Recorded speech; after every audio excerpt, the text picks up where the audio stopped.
제가 가지고 있는 성경으로는 1105페이지가 됩니다. 성경마다 좀 페이지가 조금 다를 수 있어서 이렇게 말씀드리는 겁니다. 1105페이지 예레미야 33장 1절에서 3절까지 말씀입니다. 성경을 읽으신 다음에는 성경을 덮지 마시고 예레미야 33장을 그대로 펴놔 주시길 바랍니다. 예레미야 33장 1절부터 3절 같이 합독하여 읽도록 하죠. 시작. 여호와의 말씀이 그에게 번제로 임하나 이를 하시는 여호와 그것을 나누게 성취하시는 여호와 그의 이름을 여호와라 하느니라 이와 같이 이르시도다. 너희에게 그러시니라 내가 내게 응답하고 내가 알지 못하는 그 미련한 일을 그에게 보리라. 아멘. 여러분, 대화하고 호흡이라는 단어가 있습니다. 같이 어울리지 않는 것 같은데요. 대화와 호흡, 그에 공통점이 있는 것 같아요. 뭐가 있을까요? 굳이 공통점을 찾는다면 대화, 호흡. 오고 가는. 네, 오고 가는 것. 그렇죠. 오고 가는 쌍방입니다. 대화도 한 사람이 일방적으로 얘기하는 걸 대화라고 말하지 않죠. 주고받을 때 대화라고 얘기하고요. 호흡도 들숨과 날숨이 있고 그것들이 같이 이루어졌을 때 호흡이라고 하죠. 들이마시기만 하거나 내뱉기만 하는 것을 호흡이라고 말하지 않습니다. 우리가 흔히 사람들에게 기도를 가르칠 때 초신자이건 혹은 기신자이건 기도가 무엇인지에 대한 얘기를 할 때 기도는 하나님과의 대화이다 그렇게 말하고요. 또 영적인 호흡이다 그렇게 말하거나 들어보신 적 있으십니까? 이 하나님과의 대화든 또 영적인 호흡이든 이것은 주고받는 것이지 한쪽에서만 일방적으로 하는 것은 아닙니다. 그리고 이 기도를 가르치는 좋은 정의라고 저는 생각합니다. 우리는 지금 여러 가지로 기도할 때에 놓여 있습니다. 여러분이 그렇게 인정을 하는지 안 하는지 혹은 인지하는지 안 하는지는 잘 모르겠지만 우리 모두는 지금 기도해야 될 때에 놓여 있습니다.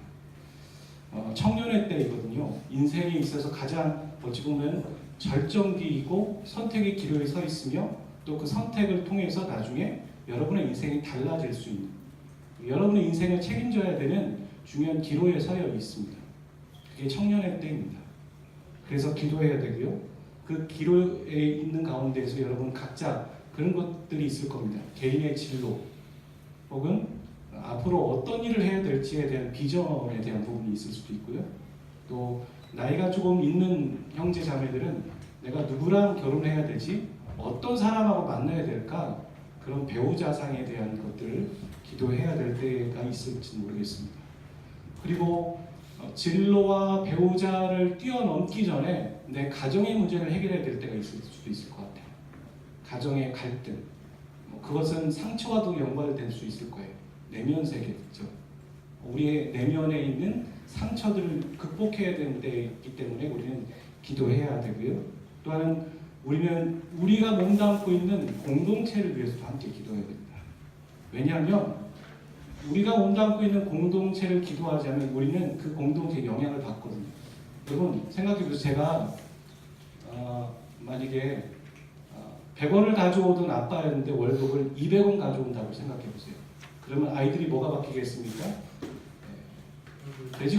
돼지고기 먹던 친구들이 안심 스테이크 먹는 겁니다. 아이들이. 그런 것처럼 그 비유가 적절하지 않았죠. 제가 생각해도 좀 그래요. 여러분의 표정을 보면 그렇게 충분히 느낄 수 있어요. 이런 것처럼 우리는 함께 있기 때문에 누가 아프면 같이 아픈 것이고 어떤 사람이 힘들면 공동체가 힘들면 같이 힘들 수밖에 없는 것이죠. 그래서 우리 개인을 위해서 기도하고 공동체를 위해서도 기도해야 됩니다. 하지만 제가 지난 시간에도 얘기했죠. 함께 기도해야 된다고. 우린 도끼인 객끼니라 그런 얘기 말씀드렸고 함께 부르짖어야 된다고 얘기했지만 여러분 막상 기도하려면 기도할 시간이 부족하죠. 뭔가 갑자기 바쁜 거예요. 마음이 생기지 않습니다. 그래 예배 드릴 때 그래에게 따라서 했는데 집에 갔더니 또 기도할 생각이 안 나는 거죠. 또 가끔은 하나님이 다 알고 계시는데 왜 내가 굳이 기도해야 될까? 그런 의문이 들 수도 있습니다. 물론 이미 예전에 여러분이 그것들을 해결했는지 모르지만 또 다른 의문이 드는 거죠. 하나님이 다 아시는데, 다 해결하신다고 하셨는데 굳이 내가 기도를 해야 되나? 라는 생각들도 되는 것 같습니다. 그래도 우리가 기도해야 될 이유가 있습니다. 그 기도해야 될 이유를 저는 오늘 본문을 통해서 좀 찾아보려고 합니다. 오늘 본문은 33장 1절부터 3절이고 교회를 조금 다녀보신 분들은 익히 알고 있는 본문입니다. 왜냐하면 기도 카드나 누가 누구에게 격려해 줄 때 보내는 그 말씀 구절 중에 아주 단골 메뉴가 되는 말씀입니다. 너는 내게 물으시라. 내가 내게 응답하겠고 내가 알지 못하는 크고 비밀한 일을 보여줄 것이다. 이렇게 외우는 구절 중에 하나이죠. 이 33장은 32장과 연결되어 있습니다. 32장부터 쭉 이어져서 33장까지 온 것이지 33장을 따로 보면은 전혀 이해가 되지 않는 구절입니다.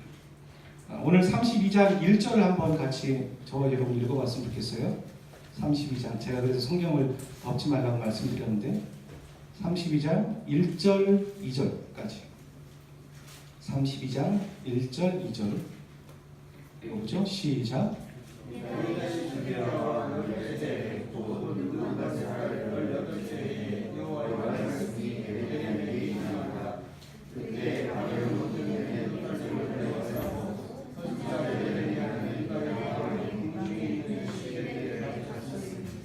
우리가 장의 첫 부분을 그냥 가끔 스킵하여 읽는데 중요한 단서들을 많이 제공하고 있죠. 첫 번째는 유다의 시드기야 왕 때, 우리가 지난 시간에 살펴보았던 그 예레미야 장은 시기상으로 어디라고 얘기했습니까? 다 끝난 다음이라고 얘기했습니다. 모든 상황이 끝난 예레미야서의 중간에 있지만 가장 마지막 얘기라고 했죠. 근데 지금 여기는 한참 얘기가 진행되지도 않았을 때입니다. 지금 이 시기는. 그러니까 바벨론이 예루살렘을 에워싸고 있었을 때, 그리고 예레미야는 지금 어떤 상황이 놓여 있습니까? 어떻게 처해 있죠? 예, 갇혀 있습니다. 선지자는 평탄한 삶을 살지 않았습니다. 선지자는 하나님의 말씀을 전했고, 하나님의 말씀은 영혼들의 마음을 골수를 쪼개고 아파하고 휘벗었기 때문에 항상 이 대중들의 공격 대상이었습니다.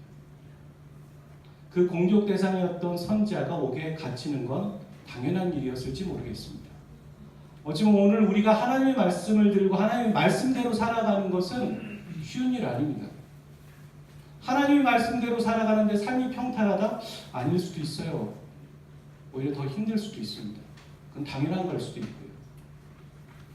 여하튼 지금 예레미야는 옥에 갇혀 있고, 그런 가운데 아직 바벨론이 이스라엘을 포위하고 있는 상황 가운데 놓여 있는 것이죠. 그런데요, 희위들에 갇혀 있는데 하나님은 예레미야에게 무엇을 요구하는지 아십니까? 밭을 사라 그러는 거예요. 밭을. 지금 예레미야에게 밭을 사라는 게 아니라 친척이었던 하나멜이 와서 옥에 갇혀 있는 예레미야에게 얘기하는 겁니다. 밭을 사세요. 당신이 나의 기업물을 짜입니다. 이렇게 얘기하는 거죠. 여러분, 기업물을 짜에 대해서 시간 관계에서 간단하게 소개해 보면요, 구약의 율법에서는 조상 대대로 물려오는 땅을 다른 사람에게 팔지 않았습니다. 만약에 내가 그 땅을 팔 수밖에 없는 상황에 놓이면 어떻게 합니까? 친척 중에 한 명한테 그 흑기사 쓰는 겁니다. 그래서 당신이 사주세요. 그래서 이 조상의 땅이 타인에게 넘어가지 않게 해주세요. 이렇게 얘기하는 거죠. 지금 하나멜은 흑기사를 쓰는 겁니다. 예레미야. 여러분, 그래서 신약 시대에 온 누가복음 15장에 보면 탕자가 아버지의 유산을 받았다고 얘기했잖아요. 그렇죠? 그 유산은 뭐겠습니까? 캐시가 아니죠. 땅이죠. 근데 땅을 어떻게 했습니까? 가지고 간 거예요. 땅을 어떻게 들고 가겠습니까? 현금화한 거죠. 그러니까 이 얘기 자체만으로도 탕자는 완전 탕자다라는 걸 알 수 있는 거죠. 구약의 율법은 신약으로 계속 이어가는 거니까. 이런 것처럼 하나멜이라는 사람이 예레미야에게 와서 제 땅을 이 조상의 땅이 넘어갈 것 같으니 당신이 사주세요 하면서 이렇게 전화차서 쓴 겁니다. 전화차서. 그랬을 때 예레미야는 그것을 살 수밖에 없는 거예요. 그게 율법이기 때문에. 샀습니다. 하나님이 이미 하나멜의 땅을 사라고 얘기하는 거예요. 이미 서로 주선 맺어준 거죠. 그리고 어디까지 얘기하냐면 그 그 땅을 사고 그 땅에 땅 문서를 받아서 잘 갖고 있으라는 거죠. 여러분 어떻습니까? 여기까지 들었을 때 정상적입니까? 정상적이지 않습니까? 어떻게 생각하세요? 죄송한지 질문을 안 받으면 다음 주부터 여기 안 앉습니다. 네. 왜 정상적인 것 같아서 정상적이지 않은 것 같아요? 정상적이지 않은 것 같습니다. 왜냐하면 정상적인 거죠. 율법에 따라 순종한 거니까, 따라간 거니까. 하지만 지금의 상황이 어떤 상황입니까? 바벨론이 예루살렘을 포위하고 있는 상황입니다. 오늘 내일 하는 상황이에요. 땅을 사봤자 돈만 낭비해요. 왜요? 그 땅은 더 이상 자기네 땅이 될 수 없어요. 땅 문서를 갖고 있어봤자 바벨론이 그 땅을 다 포위하고 다 땅으로 돼가고 본인들은 포로가 될 텐데 그 땅 문서는 종이 조각밖에 불과하지 않습니까? 근데 하나님은 예레미야에게 그것을 하라고 순종하라고 하는 겁니다. 예레미야는 그것을 순종했습니다. 근데 의문이 들기 시작하는 거죠. 왜 사라고 한 겁니까? 라고. 여러분, 우리가 기도해야 되는 첫 번째 이유는 무엇이냐면 바로 이겁니다. 우리 인생에 질문이 너무 많은 거죠. 알 것 같은데 알지 못하는 것도 있고요. 왜 나에게 이런 상황이 오는지 모르겠는 거예요. 나는 특별하게 큰 잘못도 안 했고 하나님 말씀대로 살아갔고 여기까지 왔는데 갑자기 풍지풍사 여러 가지 일들이 우리 안에 있는 겁니다. 그리고 이유 모를 어려움들이 있는 거죠. 여러분 그 질문에 다 답하실 수 있으세요? 다른 사람의 질문 말고요. 여러분의 내부와 여러분의 주변에 있는 일들에 대한 질문들에 여러분 답변하실 수 있으세요? 사람은요, 그 문제를 해결하지 못하는 이유 중에 하나는 이 문제가 어디서 왔는지 이해를 못하니까 해결하지 못하는 거예요. 그래서 멘붕이 먼저 오는 거죠. 그렇지 않습니까? 우리가 이유를 모를 때 멘붕이 오기 시작하는 거죠. 그런 일들이 우리 안에 정말 질비합니다. 예레미야도 하나님의 선지자라는 사람이었지만 순종했어요. 순종했지만 뜻이 무엇인지 깊이 알지 못했어요. 우리 안에 하나님의 말씀이 주어지죠. 하나님의 말씀 응답받았다고 하지만 그때 받았던 응답의 말씀을 그때 이해할 때와 시간이 지나고서 그 말씀을 다시 묵상할 때 더 깊이가 다르고 이 말씀이 그런 뜻이었나? 라는 생각이 들 때도 있는 거죠. 그래서 우리는 하나님께 물어야 합니다. 우리는 다 알지 못합니다. 우리가 학위를 갖고 있어도 다른 사람보다 좀 더 워킹 딕셔너리를 할지라도 우리는 다 알지 못합니다. 우리는 유한한 존재입니다. 우리는 피조물입니다. 하지만 하나님은 창조주이십니다. 그래서 우리가 기도해야 되는 이유는 하나님께 묻기 위해서입니다. 예레미야도 물었습니다. 그 내용이 32장 16절부터 25절까지 나옵니다. 기니까 24절, 25절을 한번 읽어보죠. 32장 24절, 25절. 보옵소서부터 시작하죠. 시작. 보옵소서 이성을 죄하시려고 만든 창과 이성이 이루라고 하나가 빛과 전형을 말미암아 이성들이 늦은 상태에 있는 손에 넘기만 되었으니 주의 말씀대로 되었음을 주께서 보시나이다. 주 여호와여 주께서 내게 은으로 겉에 사며 이는 새로 하셨으나 이성은 갈대아인의 손에 넘기시기가 바랍니다. 또 이 말이죠. 하나님이 갈대아인의 바벨론을 얘기하는 겁니다. 바벨론에 넘기시기로 작정하셨다는 걸 하나님이 저한테 얘기하셨고 저는 그것을 백성들에게 예언했고 선포했습니다. 거기까지 오케이. 그런데 왜 밭을 사라고 하신 거예요? 도무지 저는 모르겠네요. 순종을 했지만 이게 질문입니다. 그 질문에 하나님은 어떻게 하십니까? 침묵하지 않으셨습니다. 한 개인의 질문이에요. 그리고 하나님의 사람이고 하나님의 선지자니까 순종하고 까라면 까야지 이렇게 해도 될 거 아니에요. 근데 하나님은 그에게 답변해 주십니다. 왜 그렇게 밭을 사라고 했는지에 대해서 질문에 답변하시는 거죠.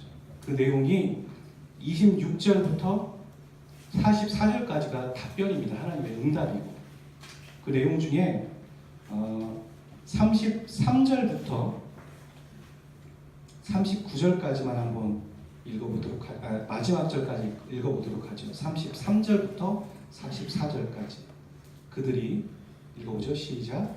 그들이 눈을 내게로 돌리고 얼굴을 내게로 향하지 아니하며 내가 그들을 가르치되 끊임없이 가르쳤는데도 그들이 교훈을 듣지 아니하며 받지 아니하고 내 이름으로 일컫는 집에 자기들의 가증한 물건들을 세워서 그 집을 더럽게 하며 흰놈의 아들들의 골짜기에 바알의 산당을 건축하였으며 자기들의 아들들과 딸들을 몰래 앞으로 지나가게 하였느니라.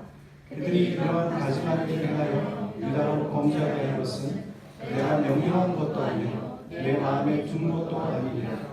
그러나 이스라엘의 하나님 여호와께서 너희가 말하는 바 칼과 기근과 전염병으로 말미암아 바벨론 왕의 손에 넘김바 되었다는 이 성에 대하여 이와 같이 말씀하시니라.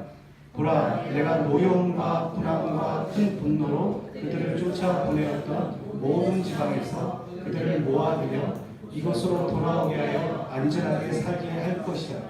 그들은 내 백성이 되겠고 나는 그들의 하나님이 될 것이며 내가 그들에게 한 마음과 한 길을 주어 자기들과 자기 후손의 복을 위하여 항상 나를 경외하게 하고 내가 그들에게 복을 주기 위하여 그들을 떠나지 아니하게 하는 영원한 언약을 그들에게 세우고 나를 경외함을 그들의 마음에 두어 나를 떠나지 않게 하고 내가 기쁨으로 그들에게 복을 주되 분명히 나의 마음과 정성을 다하여 그들을 이 땅에 심으리라.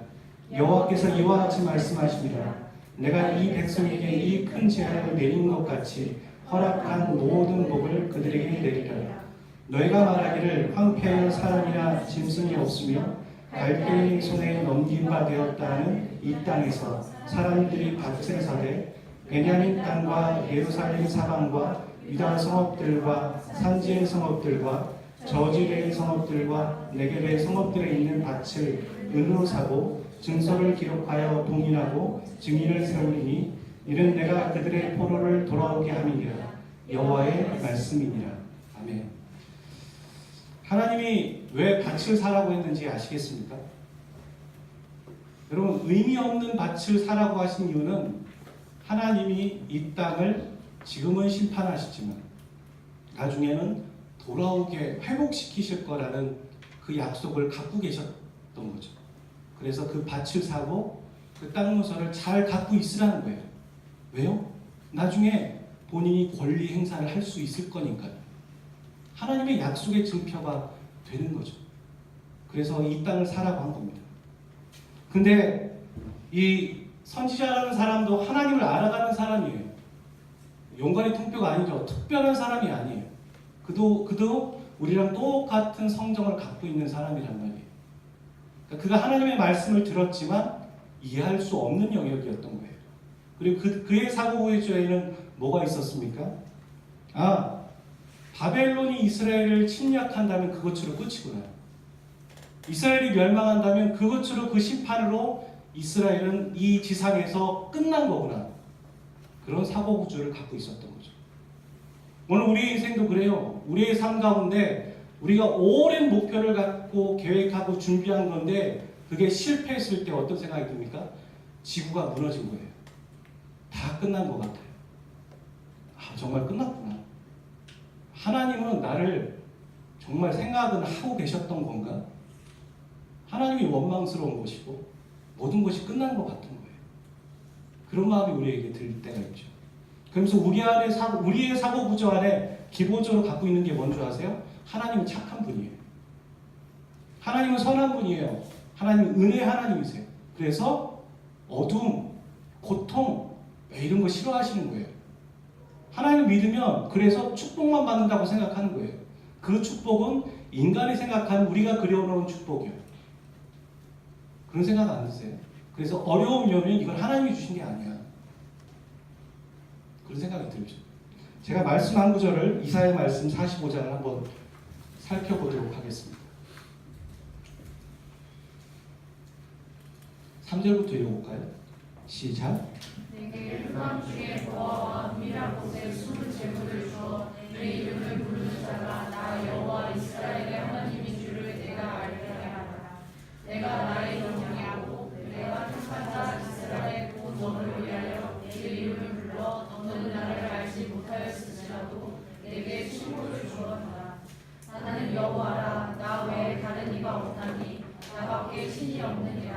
너는 나를 알지 못하였을지라도 나는 내 피를 돌릴 것이요 해 뜨는 곳에서든지 지는 곳에서든지 나밖에 다른 이가 없는 줄을 알게 하리라. 나는 여호와라 다른 이가 없느니라. 나는 빛도 짓고 어둠도 창조하며 나는 평안도 짓고 환난도 창조하나니 나는 여호와라. 이 모든 일들을 행하는 자니라. 분명히 45장 말씀은 그렇게 말합니다. 나는 빛도 짓고 어둠도 지었고 나는 평안도 지었고 환난도 창조하느니 나 여호와라. 그리고 나는 이 모든 것을 행하는 자라고. 하나님의 다스림 안에, 하나님의 컨트롤 안에 이 모든 것들이 다 있는 것이고, 이것을 가지고 무슨 일에 지금 쓰고 있을까요? 하나님이 이스라엘 백성들. 이스라엘 백성들에게 벌을 주는 걸 원하셔서 단지 벌 주는 이 원초적인 목적 때문에 이 일을 쓰고 계신 걸까요? 이방인들을 들어 사용하시고 바벨론을 통해서 이스라엘을 멸망시키는 목적은 그 나쁜 놈들, 단지 그 목적일까요? 하나님이 오늘 우리를 구원하신 목적과 똑같아요. 그건 뭐냐면 이스라엘 백성들이 거룩한 백성으로 당신의 정말 백성답게 되어지는 일에는 결코 하나님 타협하지 않으세요. 지금도 그렇습니다. 하나님이 우리를 구원하셨죠. 죄송하지만 구원받은 걸로 끝난 게 아닙니다. 하나님은 우리가 구원받은 백성답게 살아가는 일들에 대해서는 결코 포기하시는 일 없습니다. 그 어떤 것과도 타협하지 않으세요. 하나님의 백성답게 만드는 일을 위해서는 하나님은 여러 가지 일들을 통해서 우리에게 그 일들을 하시고 연단하시고 훈련하시고 성숙하시고 성화시켜 주시는 것이죠. 우리는 그걸 놓치지 않아야 돼요. 이 예레미야가 알았던 건 뭔지 아세요? 기도를 통해 응답을 받았잖아요. 뭘 알았을까요? 하나님이 이스라엘 백성들을 멸망시키지만 회복시키는구나 라는 정보를 알았을까요? 그 지식을 알았습니까? 그래서 정보를 알고 지식을 알았으니까 정말 머리 확 이해가 된다. 땅 문서 갖고 있어야지. 이렇게 생각했을까요? 아니에요. 예레미야는 기도를 통해 하나님의 마음을 아는 거예요. 하나님이 어떤 분인지 아는 거죠. 하나님 이런 분이었구나. 그걸 안 거지 하나님의 정보를 알지 않았어요. 우리의 목적은 거기에 있어서는 안 되죠. 우리가 어려움을 겪을 때 이것은 분명히 하나님께서 우리에게 허락하신 걸 거예요. 사단이 허락한다 해도 사단이 허락하는 걸 하나님 막으시면 막는 거잖아요. 허락하시는 거예요. 하나님의 범주 안에서, 하나님의 주권 안에서 하나님 합력하여 선을 이루시잖아요. 그럼 우리의 목표는 무엇입니까? 그 문제가 해결되는 게 목표가 아니라 그 문제를 통해 하나님이 나에게 무슨 메시지를 주기를 원하시는지를 알아가야겠죠. 저는 초등학교 체육대회를, 아이들 체육대회는 빠지지 않고 갑니다. 체육대회를 가면요, 수많은 아이들과 또 그 음식을 파는 분들과 그리고 학부모들이 한데 어우러져 있죠. 거기다 평소에 안 하던 이렇게 만국기도 그려놓고 막 분주하고 사람들도 많잖아요. 근데 저는 딱 2명이 보입니다. 그리고 딱 2명을 찾으려고 두리번 들어온 겁니다. 저희 첫째와 둘째입니다. 뭔가를 음료수를 먹다가 딱 보면 제 첫째와 둘째가 어디 있나? 그거밖에 안 보입니다. 부모의 마음은 그런 거죠. 하나님의 마음은 그거입니다. 이 환난과 시련을 통해 이스라엘 백성들 한 사람 한 사람이 당신의 백성답게 살아가는 거예요. 오늘 우리가 읽었던 그 하나님의 응답에 대한 내용들을 보면 내가 왜 이 이스라엘 백성들을 심판하는 것이고 그리고 그 심판을 통해 또 어떤 걸 기대하는지에 대해서 분명히 나와 있어요. 이스라엘 백성들에게 계속 알려줬지만 계속 말했지만 그들은 돌아오지 않았다는 거예요. 그리고 그들이 돌아오지 않은 것에 대해 응당한 대가를 지불하지만 대가를 지불하고 멸망으로 끝나는 것이 아니라 그들을 다시 회복시켜 주겠다는 아버지 하나님의 마음이 여기에 담겨 있는 거고 예레미야는 기도를 통해 그걸 알게 된 거예요. 근데 오늘 저와 여러분의 기도의 응답과 기도의 목적은 무엇입니까? 우리는 우리의 삶의 목적이 이루어지는 것 때문에 하나님께 기도해요. 그러지 않으세요? 그리고 그 목적이 이루어지면 끝입니다. 그게 우리의 태도와 하나님의 태도의 차이점인 거죠. 우리는 기도를 통해서 하나님을 알아가는 거예요. 그게 두 번째죠. 여러분, 저는 이 말씀이 아주 6장 13절과 17절의 말씀이 저는 많이 사모됩니다. 아람 왕이 엘리사가 목에 가신 거예요. 그래서 엘리사를 죽이려고 성을 내었었어요. 근데 엘리사가 있는 성에. 근데 엘리사 주위를 성을 쌓는데 거기에 뭐 수많은 병거들과 말들과 어마어마한 군사들이 엘리사 한 명 잡으려고 에워싸고 있는 거죠, 그 성을. 그랬을 때 엘리사의 문하생이 가봤더니 성 밖을 봤더니 어마어마한 군대가 있는 거예요. 와, 선생님 우리 죽었습니다. 이제 죽은 것 같습니다. 그랬을 때 엘리사가 뭐라고 합니까? 엘리사가 대답하여 두려워하지 말라. 우리와 함께 한 자가 그들과 함께 한 자보다 더 많다는 거죠. 그러면서 엘리사가 자신의 그 제자였던 문하상이었던 그 눈을 밝혀주기 위해서 기도합니다. 17절 한번 말씀 한번 읽어볼까요? 기도하여 이르되 시작. 기도하여 이르되 여호와여 원하건대 그의 눈을 열어서 보게 하옵소서 하니 여호와께서 그 청년의 눈을 여시매 그가 우리 불말과 불면허가 산에 가득하여 엘리사를 불렀더라. 청년이에요. 청년이 육적인 눈으로 봤을 때 우리 죽었구나라고 했는데 엘리사가 보고 있는 거를 그대로 볼 수 있기를 위해서 하나님께 간구하는 거죠. 그러면서 그 청년의 눈을 열어주십시오라고 얘기합니다. 그랬을 때 비로소 영적인 눈이 열린 거죠. 엘리사가 본 걸 똑같이 본 것이고 그 엘리사가 본 그 눈은 하나님의 관점으로 본 거예요. 뭐예요? 그 어마어마한 군대들 주위를 둘르고 있는 하나님의 군대가 있더라는 거예요. 그러면서 그는 두려워하지 않았을 거예요. 오늘 저와 여러분에게 그런 안목이 열리길 원해요. 아멘이십니까? 우리가 보고 있는 현실의 벽들 말고 그 벽 너머에 하나님이 보고 계시는 우리의 현실과 우리의 상황과 그 모습들을 제대로 볼 수 있고 인식할 수 있으면 좋을 것 같아요. 그게 기도의 마당에서 이루어지는 것이죠. 기도의 마당에서 예레미야의 안목을 넓혀주셨던 하나님처럼, 그리고 엘리사의 문하상의 눈을 열어주셨던 그 하나님이 오늘 저와 여러분의 영적인 눈과 마음들의 깊이를 열어주시기를 주님의 이름으로 축원드립니다. 세 번째는요, 우리가 에베소서 2장 3절의 말씀을 한번 읽어봤으면 좋겠습니다. 에베소서 2장 3절 말씀 시작. 너희는 우리도 다 그 가운데서 우리 육체의 육신을 따라 지내며 육체와 마음에 원하는 것을 하여 다른 일과 같이 본질상 진도의 자녀이더니. 이 우리의 구원받기 전의 상태이죠. 하지만 이는 또한 구원받은 자에게 바울이 얘기하는 표현이기도 해요. 잊지 말라는 거예요. 구원받기 전에 그런데 지금 아무렇지도 않다가 아니라 너희들은 원래부터 본인까지 포함하는 거죠. 원래 가만히 두면 죄 짓는 존재라는 거죠. 본질상 진노의 자녀였어요. 본성이 그렇다는 거예요. 태생이. 그러다 보니까 우리는 어떻게 합니까? 아, 이게 하나님의 뜻이야 라고 말하면서 우리는 우리의 선택을 하고 있는 거예요.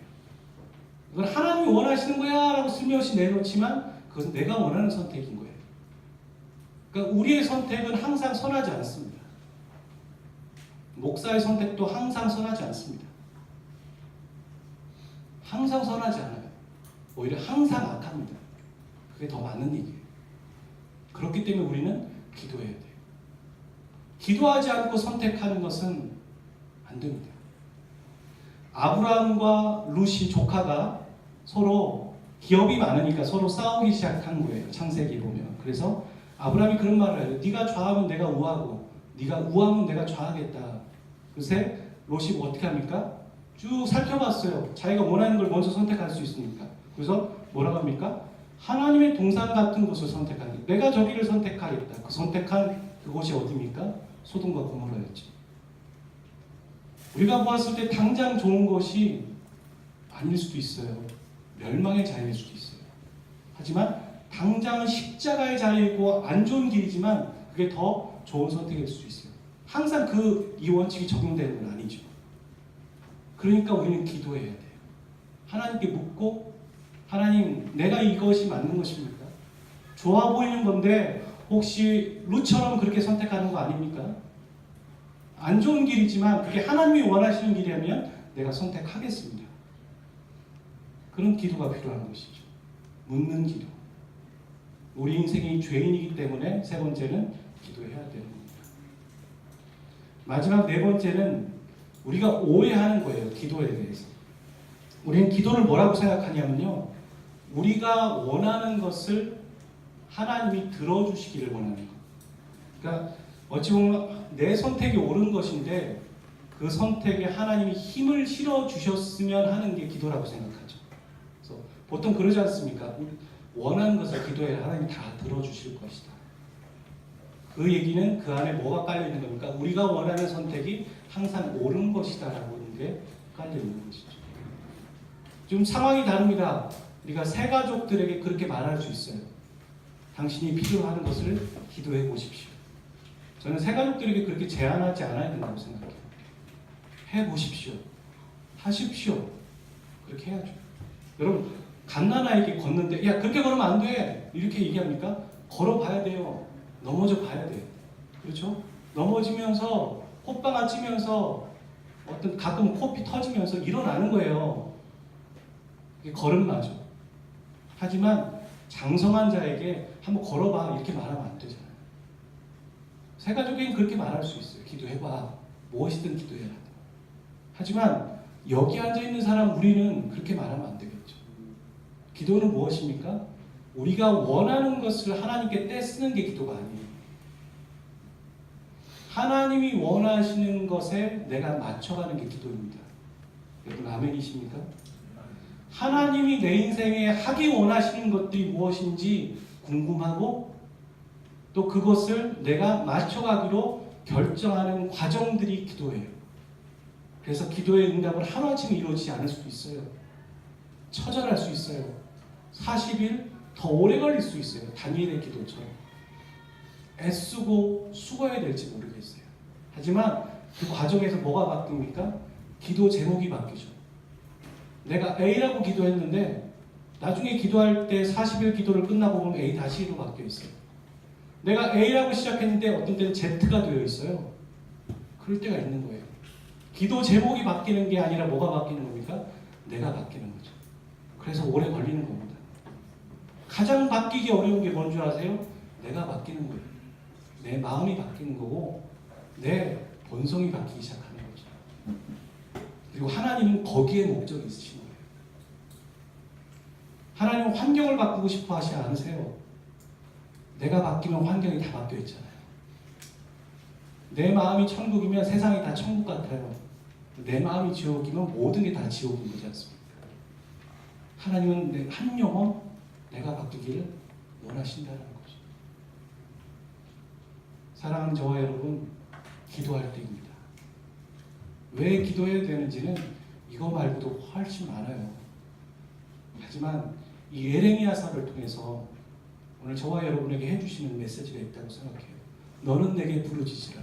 저는 언제부턴가 이 말씀을 듣고 이것을 의역하지 않게 됐어요. 이 말씀은. 부르짖으라고 얘기하시는구나. 그게 와닿더라고요. 부르짖으라고 얘기하십니다. 속삭이지 말고 너의 기도가 네 귀에 들릴 정도로 기도하라. 적어도. 그렇게 생각이 들었어요. 그리고 그것이 우리 청년대학교에도 동일한 메시지라는 것을 느끼기 시작했어요. 부르짖으라. 네가 알지 못하는 예레미야는 아직 우리는 지금 예레미야를 다 알잖아요. 요한계시록까지 다 알잖아요. 영화 끝을 다 본 거예요. 스포하고 있는 거예요 지금. 이렇게 정리되잖아. 다 알고 있죠. 아니까 긴장이 안 돼요. 그렇죠? 근데 미안한 얘기지만 여러분의 인생 다 알고 계십니까? 긴장되죠. 내가 앞으로 뭘 할까? 내가 앞으로 어떤 사람을 만날까? 어떤 배우자를 만날까? 어디서 살고 있을까? 어떤 직장을 가질까? 내가 이 끝 내년은 뭘 하고 있을까? 긴장되지 않으세요? 궁금하지 않으세요? 그런 거예요. 예레미야도 그랬어요. 너는 내게 부르짖으라. 네가 알지 못하는 크고 비밀한 일을 내가 보여주겠다. 사랑하는 저와 여러분, 이 말씀이 여러분을 향한 하나님의 레마의 말씀입니다. 듣고 한 주 승리하시길 바랍니다. 지난주에 같이 기도하자고 했을 때 한 형제가 새벽을 깨웠어요.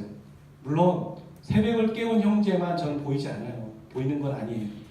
새벽을 깨우지 않았지만 있는 곳에서 적어도 한 명, 두 명이라도 기도한 사람이 있었을 거라고 생각해요. 저는 그 한 사람이 중요하다고 생각해요. 여러 사람 30명이 다 그러면 좋겠죠. 하지만 그런 일은 흔하지 않아요. 한 사람 통해서 한 공동체가 바뀌는 거고, 한 가정이 바뀔 수 있는 거고, 한 나라도 바뀔 수 있는 거예요. 저는 그 한 사람이 저와 여러분 그런 사람 되었으면 좋겠습니다. 같이 기도하겠습니다.